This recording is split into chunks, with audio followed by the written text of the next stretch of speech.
In a world In a world where tomorrow's blockbusters reign, and yesterday's classics are forgotten, 3 women intend to remember. Hi, everyone. Welcome to Millennials at the Movie House, the podcast where 3 friends watch older movies and review them from our modern, everyday perspectives. I'm Betsy. I'm Tracy. And I'm Serena. And today we did another nostalgia pick. We watched Woohoo! 1987's Overboard. Ooh, We ooh. finally tricked Serena into watching it. And We did it. It's was a a fun trap. time. It was a trap. She's even quoting Star Wars. Do you even know that you're quoting Star Wars? I'm quoting Peter, who is quoting Star Wars in February. Who's Which probably I'm also quoting proud Family about. Guy. I'm also very proud that she's doing that, so it's totally fine. Directed by Gary Marshall, written by Leslie Dixon. Period. Not based on anything. Not a second writer. What? There is What? one writer, guys. I know. I'm going to have to research her to see if she's done anything else. Yeah. Yep. Starring Goldie Hawn, Kurt Russell, Edward Herrmann, Mike Haggerty, Katherine Helmond, and Roddy McDowell. Quick synopsis, Tracy, go. Oh, goodness. Okay. I mean, this movie is just... It's I like love part it. of your blood at this point. It is. It's your blood. So we have Goldie Hawn, who's a rich hoity-toity living on a yacht with her rich husband, boyfriend, something, Husband. and she has an emergency carpentry issue, and it enters Kurt Russell, who's there to fix her closet. She needs it redone. And we see a look into her life where she just treats other people like crap and she's just not a nice person, and ends up not liking the closet. And it's a beautifully anyway, and she literally kicks him off the boat, like throws him off the boat into the water and with his tools, and doesn't pay him for the job. So he's out the money, the tools, everything. That's $600, lady. Yeah. Go fast forward. She is out on the end of the boat and falls off later that night into the water. And she's picked up by a fishing boat. And we learned that she has now lost her memory. So she has no idea who she is. So they run a news report about her to see if anybody recognizes her. And of course, her husband is like, I don't want to deal with her. I want to party and have fun. So I'm going to just leave her in the psych ward. And Kurt Russell, Dean, sees the report as well and knows that she has amnesia. So he comes up with this scheme to use her as basically a maid and a babysitter to earn back the $600 that she owed him in the first place, like just to trick her. By making her think she's his wife. His wife, yes. Right. So hijinks ensues as we go on, and she believes that she's the wife and mother of these kids, and she kind of learns how to be a normal person. They fall in love at the end. And she Fall figures in out who love. she is. Turns out she's the rich one, so they get all the money at the end too. So yeah, good times. So it's simple plot. It was, but it's fun. I like it. She says as if we didn't like it. It's a classic. It's like It one is. of those movies that is always on TV. It's great. It's got good lines. It's a simple plot. So like you can start in the middle of it and you still know what's going on, It's on TV so often to the point where we watched it on DVD, and about 5 minutes in, I turned to Tracy and was like, oh my God, I don't think I've ever seen the uncut version of this movie. Yeah. Yep. Good job. Good synopsis, Trey. So obviously I've seen it a million times. Tracy, you've seen it a million times. Serena, as your We've first time told watching her it, to watch it a million times. Yeah, I was instructed like multiples, like at least 10 to 15 yes. times to watch this movie, as you guys constantly quote it or reference it. And Falsetto child. and I'm just like, now I can finally get half the jokes. Okay.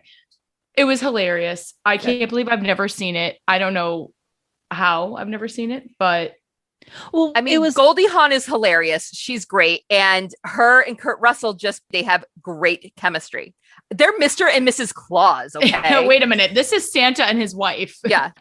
even beyond just the fact that Tracy and I talk about it and bring it up all the time. We knew it was going to be up your alley, Serena, because it's just that quintessential rom-com. They have such good chemistry, like you guys were just saying. And we've seen a Goldie Hawn, we've seen a Kurt Russell. We knew that you liked both of them. And Sure do. We got to see them together. I did a deep dive on the interwebs, and the first time, I don't know if that was that when we watched the used cars or when we watched the Sugarland Express? I can't remember. I did a deep dive and I was like, I'm obsessed with these two. I mean, they're like, oldie locks now, but I think we watched Used Cars before we watched Sugarland Express, right? Yeah. I don't remember when I did the deep dive though, but then I was like, wait, they're together. They've been together all this time. Mm-hmm. It's pretty epic. Yeah. Epic love story. You don't get a lot of that in Hollywood. No, never. It's like so rare. All right. Well, let's jump right into the questions then. Top of the marquee. What was everyone's favorite part? Serena, I'm going to have you go first. Thanks. Appreciate that because no problem. I feel like Tracy's going to steal mine. I see Tracy struggling over there. So, yep. It's a struggle bus. Well, we've already touched on it, but obviously the chemistry between Kurt Russell and Goldie Hawn is just phenomenal. Mm-hmm. The storyline, that's definitely one of my favorites. The chemistry, the storyline, those are usually my top two on a favorite movie. And this will be a classic soap opera amnesia. Yeah. Yeah. You know? Yeah. It's hijinks without being over the top. Mm-hmm. I feel like hijinks movies that we get now are just so over the top. Well, and it wasn't like, it wasn't crazy complicated either. Like some movies you just can't follow. And this is late 80s. Like I'm surprised. I feel like, I don't know, for the time I was impressed. I enjoyed it. Good. I mean, that's all. It's everybody's favorite part for this movie. I mean, it's part of the reason why this movie has stood the test of time is their chemistry is just, you can see it's so good. It just jumps off the screen. Yeah, I love it. I did not even recognize her at first when she stepped on the scene because she had that crazy tight pony. Mm-hmm. And when we watched Sugarland Express, that was maybe 10 years prior. She still looked amazing. 15, but I was 15. Wow. Okay. So she still looked awesome, but I just was like, wait a minute, is that Goldie Hawn? It took me a minute. And then I was just like, of course, her outfits. Oh, those were nice. I want to add that to my favorite part. Some of it was like 80s, but yeah. Though I do love the flowiness of the golden dress at the end when she runs onto deck. Oh my God, I love it. It's so flowy. That is one of that's like a classic line dress, whereas the other ones were like over bedazzled and over the jacket over the bathing suit at the beginning. Oh my God. Yeah. I want to bring that back. I was going to say that actually is like a statement piece, but yeah, right. Tracy, do you want to give your part? Do you want me to go to save you? Sure. It was hard because I just love this movie, but I think my favorite part has always been the Arturo and Katerina story. Katerina and how they reenact it. And just like, I think that when he takes her out for her quote unquote birthday and they have like a real moment of that's when they fell in love, I think, because he was like treating her nice and she had finally relaxed a little bit. And the story, she's just like, that's, you love things that come back around. I do. She does. She really does. It's her. It comes back around, and it's like romantic and cute, and it comes back around. It's everything. All right. What specifically is coming back around? I missed that part. The Arturo and Katerina story. Oh yeah. And then at the end, I knew there was so much time spent on telling that story that I knew that it was gonna at some point. You called a bunch of things. I did. I did. I was proud of myself. Good job, Serena. We're very proud of you. I know. I would say something and then I'd look over at the couch at you two and I was like, Oh yeah, you kept predicting. We did not. Nothing. Just you guys were just like, stone cold Steve Austin over there. Well, okay. So you were predicting how it was going to come out, how she was going to figure out the truth, right? Mm-hmm. And that is something that I always noticed in this movie is that it happens it's a very subdued moment. I feel like the writer like tried to, held back on trying to make it like this big dramatic moment. It was just very like, oh, she said hi to Grant. She went into the house and that was it. Like, it took me a second to even catch it. I was like, wait, guys, she knows his name. Yeah. Well, that's her realization too. That slow, like, oh, this is normal. I'm doing this. And then it was like he triggered it. Yeah. Right. Speaking of that scene where she kind of, realizes it and she kind of has a really long monologue. She has that entire scene. Barely any other characters speak. She has it the whole time. Yeah, I like that. That leads me to my favorite part, which is Goldie Hawn's performance. Yes. Because I think she is a very strong actress. And it goes back to the idea that comedians have to be almost better actors than dramatic actors because they have to be able to, span the divide. Yeah. And especially in comparison, not that Kurt Russell's a bad actor, but in comparison to the fact that every movie I see Kurt Russell in, he's the exact same character. Yeah. I just a couple weeks ago, I saw The Thing, exact same character. Yeah. Great movie. Exact same character. Yeah. So, love him. Right. But all he's doing is playing Kurt Russell. Right. Exactly. Yeah. But Goldie Hawn, she is completely different character than when we saw her in Sugarland Express or oh my gosh. Yeah. It's just but even in this movie, she's a completely different character from when we first meet her to later on. Exactly. Like, Joanna versus Annie. And that scene when she regains her memory, she has to kind of meet those two characters in the middle somehow. Yep. Which is very impressive. Yep. Yeah. Her performance, I really think takes the cake. She's a good actress, and I would definitely watch other older / classics if I saw that she was, a lead in that.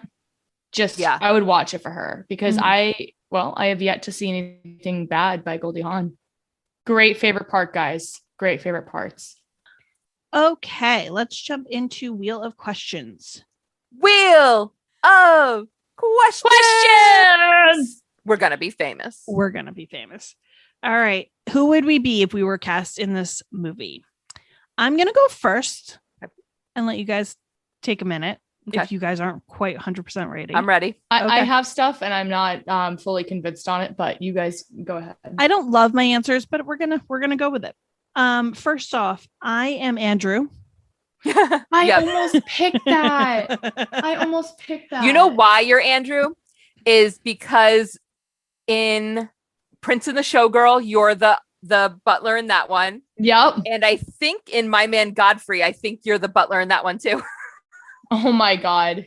I will do my job and I will stay quiet. But if you ask for my opinion, I'm going to give it to you. Yep. I almost picked Andrew for you and I want to change to that. But anyways, continue. Tracy, I have as Billy because he was that ride or die friend. I almost picked that too. He'll lie for Dean. He will, fake the pictures. Even at the end when Dean was like, no, I'm going to tell her the truth. He's like, no. I'm no. Ride or die. And Serena, I put you as Annie, not Joanna, Annie. Yeah. There's a difference. There is a difference. Yes. And really it comes down to the fact that she became so protective and maternal at the, of the boys. Yeah. And she whipped them into shape too. Yeah. So you picked me. I picked me the same for those same reasons. Nice. So I picked the same. Yeah. Yeah. Yes. Yes. All right. Who else do you have? Betsy, I put you as the captain. Okay. Because you run the show. If I was the captain, nobody would have even gotten on that deck. But that's okay. Yeah. But I kind of was like, you know what? She's kind of a captain of this podcast. So, and then I put Tracy as Edith, the mother. I don't know why. Is it because she has like a dog in her lap? Maybe that's why. Andrew, like, I'm sitting. Yeah, I don't know. If you don't find my daughter and da da da, I'm like, I feel like I can picture Tracy. She did tell Grant the business, like, Yeah, that is because he was out of control. He was on a 2-month bender with a bunch of Hoochie Pussies. Crew. Her name was like Tutti Frutti or something. Like they were like, yeah. Okay. All okay. right. Those are good answers. I like it. Are you ready for mine? I don't know. Maybe. We are the Sunrise Report. Wait, hold on. What do you mean? So at the very beginning, the very local news, very local family run news station, like probably only has like a mile radius of the people who get this. It's station. KRAB. Yeah. Oh yeah, the crab. So I didn't even grab their names, and I think one doesn't even have a line. I But think you've the got wife is Rose, maybe. you've got the anchor who is Betsy running the show, is reporting the news, got it all down. She's the one at the station. And then you've got I think, is it the wife who's the reporter? Yeah. Okay. Yes. Oh, So yeah. that's Serena. Actually, Yeah. I feel like we all kind of are all of them, but Mhm. Serena will be I just even said Serena McNeil. She's reporting, Mhm. So We've she's reached the one Serena. reporting. And then there's this like cute little awkward, like talking to the fisherman. Anyway, it's a cute little scene. And the one who doesn't have any lines, but I think is the photographer. Okay. So she's got literally 3 cameras strapped around her and she's just snapping pictures. Like she's there doing She her has one job and she has she's one gonna job and do she's it. doing it. Yeah. She was crushing the And, photography. and I game. can just imagine, because I actually am not like I don't have an eye for photography. I think I do, but I really don't. All of the pictures that she takes of Goldie Hawn, it's Goldie Hawn. She's a gorgeous person. They're horrible mugshots. But okay, good. Wow. All right. All good. I like answers, that. guys. That might. I think Tracy. Not to pick favorites, Betsy, but I like Tracy's answer the best. No, that's I fair. think it's like the Totally most fair. fitting. Okay. Wait a minute. Wait a minute. What movies that we've reviewed does this remind us of? I mean, obviously, Used Cars. He is the same character. He is the same character. But other than that, Okay. So I think the reason that we've discussed this movie so much, other than we just like this movie, is the psychologist on the boat trope. Oh my god! Yes. Right? So Yes. you've got Wait a that in minute. The Most Dangerous Game, Night Watch, Cat People. Yeah. Am I missing any No, others? those I'm are the sure ones that those are the popped big in ones. my head. Yeah. Oh man. Wait, yeah. say it again. Cat People. Night Watch and The Most Dangerous Game. And The Most Dangerous Game, obviously different plot, but it's the same beginning where you have bored rich people. Yep. The same with My Man Godfrey, bored rich people. Don't tell mom the babysitter's dead. Oh, you know Oh. what? Yeah, that's a good point. That actually, You have I got the it's not exact so same much vibe. it's not so much rich to poor, but it's realizing how much like work has to go into being like a normal life type thing. Another one just popped into my head. Shop Around the Corner. Oh Because yeah. it's the whole he's manipulating her in the relationship, Yep. and then there's the reveal. So I wrote gaslight question mark. Yeah. Oh yeah. Because he is kind of manipulating her, and we might want to discuss that a little bit further. Right. So like, I mean, the word problematic comes up with this plot line. Yeah. It is kidnapping. It is brainwashing in a weird way, and Mhm. manipulation and gaslighting. And but for whatever reason, we don't really question it that much. I And I don't know. know if it's because it's the nostalgia factor or because they work very hard at making sure we know he's a good guy. Yes. So even though she doesn't, she's been being manipulated, we're like, oh, he'll make it right. right. Like, Like he has it. Billy is like, oh, you're going to take advantage of that. And he's like, no, yeah, right. that's not what this is. You know what I mean? Like, But then I feel like they kind of fell in love naturally. Like that part, I know that scene where we're all like, "Ooh, do we?" right. So they But- get together. But it's like But almost it's like after they fell in love. But the question remains, would she have fallen for him right? knowing that they weren't already quote unquote married? Yeah. Has I don't know. anybody seen the remake of it? No, I want to watch it though. I think I've seen most of it. I hear it's not good. Yeah. And I like the actors in it or whatever. But it goes, Bets, you had described this movie earlier as like a rom-com or having hijinks without going like going overboard. Where I think the new Overboard, and I don't really remember it all that well. I feel like it's more of a kid movie. And it's Anna Faris's over the top. Comedy is very over the top, very slapstick, very accentuated.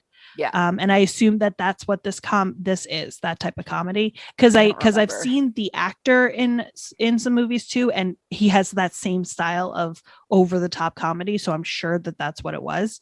Mm-hmm. And I just, when the focus is more on the comedy than the romance in a rom-com, it just is not as compelling. It kind of takes away from the romance portion of it. Yeah. Right.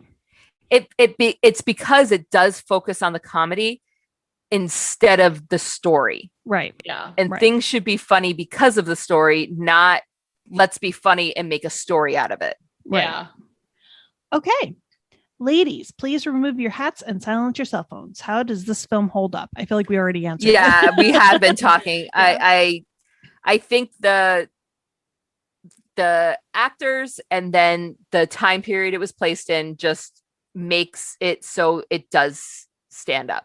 Mm-hmm. Yeah, it's the plot line and the acting. I think if there was anyone else doing this movie, I don't know if it would hold up. I don't know. I think if you could find two people with good chemistry, they could do it.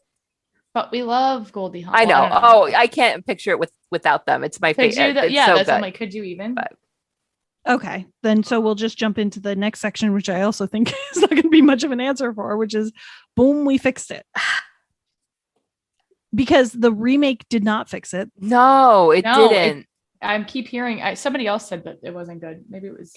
This is one of those rare instances where I think it needs to stay in 1987. They shouldn't try to do a remake again. I mean, they already did try to do a remake and it didn't work. It belongs in 1987. I have an unusual answer to this. So you know how in Don't Tell Mom the Babysitter's Dead, your fix it or your question, Bets, was to kind of tell it from Kenny's perspective. Mm-hmm. This movie is kind of Kenny's perspective. You see Goldie Hawn at the homestead fixing things and dealing with the kids and that kind of thing. So this is that point of view. Mm-hmm. So you are absolutely right. So it already fixed itself. It already fixed itself. Yeah. It fixed itself. Yep. Yeah. I mean, okay. So we talked about this yesterday.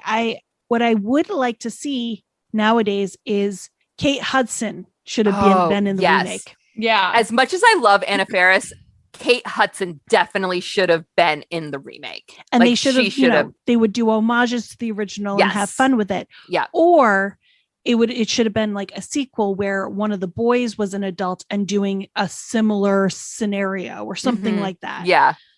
But Hollywood doesn't ask our opinions. No, so they should. They sure should. Okay. Let's go through quotes, guys. What was everyone's favorite quotes? Because I mean, classic quotes. What was one that you wrote down, Serena? How can you have your period every week? Yes. Like she just doesn't want anything to do with him. I found, so we had the closed captions on as we normally do, but I don't think I had ever watched this movie with closed captions on. And I want to say I picked up more dialogue than I normally would have because it was catching like things that were happening off screen and stuff. And I didn't write any of them down, but there were a couple of lines I was like, oh, that was funny, but it wasn't the point of the scene. Betsy, don't you realize these children are covered head to toe in poison oak? I feel like we could do this. We could do a couple scenes of this movie and I could totally play Annie. Like I could nail that. Yeah. Going off, I know we're in quotes, but going off that quote, she's talking to the teacher. So again, I don't love that. I don't know how many times I've watched this movie, like countless times. Like I have a friend who will text me whenever it's on TBS to be like, Overboard's on, because she knows that I'll just watch it. Again, I was today years old. I thought the woman who was leaving the house at the beginning was like a babysitter or something that he had hired to watch the kids, and she was Yeah. like a nanny. It's She's the the teacher. teacher. Yeah. That's right. I- what universe? Maybe it is because of the captions, or maybe I just wasn't like, I had never really sat down and paid attention to the movie, because she says who she is. Yeah. She says she's from the school and everything like that. I definitely assumed that it was a baby. It was like a Sound of Music type thing where the kids were just driving off the next babysitter. And I Right. was like, he can't keep a babysitter. And Yeah. blah, blah, That's blah. what I thought too, Yeah. actually. And it's the same teacher as later on. And it just, yep. Anyway, that was my big note. Just goes to show you can rewatch a movie a million times and Yep. learn something new every Yep. time. I forgot. I should have put that in my favorite scenes. That scene was pretty BA. It was when she like, tells tells off the teacher. off? Yeah. Yeah. So I'm not going to read the whole thing, but there's a quote that Annie is like complaining about, like how bad the boys are, how busy Dean is, like how rough everything is, and how she doesn't like anybody. And Dean just goes, "Baby, we like you." I know. It I was is like, he was like so so funny. cute. They're cute. I want to mention that this was directed by Gary Marshall, which I didn't register until this watch through, and it said directed by Gary Marshall. I was like, oh, okay. Serena, now that I have his stuff up, this is he just does all the rom-coms. So he's directed Pretty Woman, Runaway hold on. Bride, Princess Diaries, Raising Helen. He does all of these, like, Which Raising Helen is Kate Hudson. Kate Hudson. Kate Hudson, fish out of water, raising children suddenly. That's true. You know? Maybe that was, and I love that movie. Yeah, it's a great movie. Yeah. I want to just shout out to Leslie Dixon, who was the writer. She did Look Who's Talking Now. She was the executive producer. Mrs. Doubtfire, she was the writer. I'm obsessed with both of those. She wrote Mrs. Doubtfire. Interesting. Okay. Yep. She also wrote Pay It Forward, Freaky Friday, a bunch of others. But she also did the screenplay for the Overboard 2018. So that's interesting. I would be interested to watch it again, and I'm sure. Was she the sole writer on it? No, she wasn't. There was two other men. There we go. I don't know why, but my favorite moment of the entire movie is when she's handed a beer after she's back to being Joanna again. She's handed a beer. She pops it on the windowsill, takes a swig, and goes, "Ooh, good stuff." It is just, it makes me so happy because it's just a hilarious juxtaposition. It's an Annie moment in a Joanna setting, and it cracks me up. Yeah, that's a good. I like that scene where that whole scene really is. She has become Annie, right, in a Joanna world, and because it shows the ridiculousness of her mother, her husband, exactly, and the psychiatrist. That whole scene was so. I wasn't able to predict any of it. Like it was funny and it caught me off guard, and I was pleasantly amused. So when she gets her memory back and she's like, let me just go in and get my stuff and I'm going to leave. And she realizes that she doesn't have any stuff and she leaves. But the things that she does take with her is what she's wearing. And what she's wearing is the pasta necklace and the wedding ring that Dean had finally given her. And at the end, when she hears the horn, the three beeps of the horn, the boat horn, she runs to get something and she grabs the necklace and the ring. I never registered that she grabbed the ring. I always thought she just grabbed the necklace. Yeah. Yep. And she, was just, she has all this money. That's the only thing she needed, the only thing she grabbed, and she just jumped into the ocean. Which it brings it all back around because she was looking for her missing wedding ring at the beginning when she which is how she fell off of them first. Yep. That is It was beautiful. full circle moment that Symmetrical writing there. You gotta love it. Yeah, that's funny.